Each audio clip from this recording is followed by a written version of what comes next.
অসমীয়াৰ বাবে বিশেষকৈ আমি যোৰহাটৰ গৰিমাক আৰু যোৰহাটৰ আমাৰ ইতিহাসত বহুত এটা ডাঙৰ কালিমাখনা সৃষ্টি কৰিছে।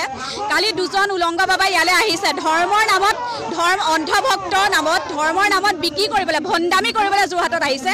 যিহেতু কালি আমি সন্ধিয়াৰ কাৰণে একো এটা কৰিব নোৱাৰিলোঁ, কিন্তু আজি আমি সমূহ যোৰহাটৰ সমাজখন লগ লাগি সম্পূৰ্ণ দল সংগঠন লগ লাগি আমাৰ সংবাদ মাধ্যমৰ সকলো লগ লাগি আমি এটা প্ৰতিবাদ সৃষ্টি কৰিছোঁ যাতে এনেকুৱা উলংগ বাবাৰ ভণ্ডামি আমাৰ যোৰহাটত চলিবলৈ নিদিওঁ। যোৰহাট বুলিয়ে নহয়, মই শিৱসাগৰ, তিনিচুকীয়া, লখিমপুৰ সকলোকে আহ্বান জনাইছোঁ ইয়াৰ বিৰোধিতা কৰক সকলোৱে। কাৰণ আমাৰ নাৰী আৰু পুৰুষৰ মাজত একো বিভেদ নাইকিয়া কৰিছে, নাৰী সমাজখনক কলংকিত কৰিছে আৰু পুৰুষসকলকো কৈছোঁ আপোনালোকৰ অস্তিত্বই নাইকিয়া কৰি পেলাইছে এনেকুৱা উলংগভাৱে আহি পেলাই। তাত যিখিনি আনিছে তেওঁলোকৰ বিষয়ববীয়াখিনিকো সকীয়াই দিছোঁ ইয়াৰ পৰা যাতে এইখিনি বন্ধ কৰক। অসমত এইবিলাক নচলিব। আপোনালোকৰ যি কৰে চাৰিবেৰৰ মাজত পূজা কৰক। যদি পূজা কৰিবলৈ ইমানেই মন আছে চাৰিবেৰৰ মাজত কৰিলেও হ'ব। এনেকৈ প্ৰচেছন কৰি পেলাই পদপথ যাত্ৰা কৰি পেলাই এইবোৰ কৰিব নালাগে নহয়। সেইটো কাৰণে আমি দৰকাৰ হ'লে আমি হেংদান ল'ম, আন্দোলন কৰিম, কিন্তু এইবোৰ বন্ধ হ'বই লাগিব। আজি সেয়া আমি কোনো পথ্যে মানি নলওঁ। আৰু ইয়াৰ পৰা অসম চৰকাৰ আৰু অসম প্ৰশাসন সকলোকে আপোনালোকে যিটো নিৰাপত্তাৰ মাজত তেওঁলোকে আনিছে, কিন্তু অসমৰ ৰাইজ ওলাই যাবলৈ হ'লে কোনেও ৰক্ষা কৰিব নোৱাৰিব। আকৌ ধন্যবাদ।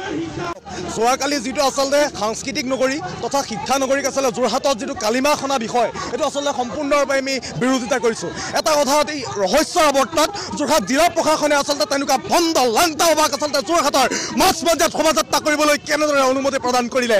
আজিৰ প্ৰতিবাদস্থলীৰ পৰা আমি সকীয়াই দিব বিচাৰিছোঁ। আজিৰ প্ৰতিবাদস্থলীৰ পৰা আমি যোৰহাট জিলা প্ৰশাসনক তীব্ৰভাৱে সকীয়াই দিব বিচাৰিছোঁ যে অনাগত দিনত যদি এনেধৰণৰ ভণ্ড লাংটা বাবাক যদি আমি যোৰহাটৰ ৰাজপথত দেখা পাম তেতিয়া কিন্তু আমি যোৰহাটবাসী ৰাইজ হিচাপে আমি কেতিয়াও ক্ষান্ত হৈ নাথাকিম। আমি সত্যৰ সীমা পাৰ নকৰিব।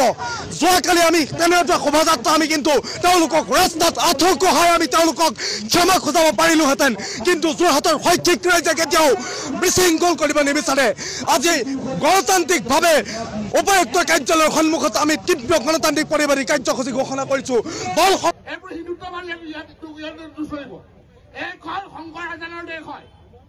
হিন্দুত্ববাদ নচলাব।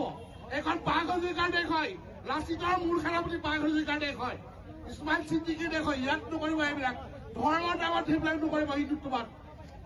সেইকাৰণে কৈছো।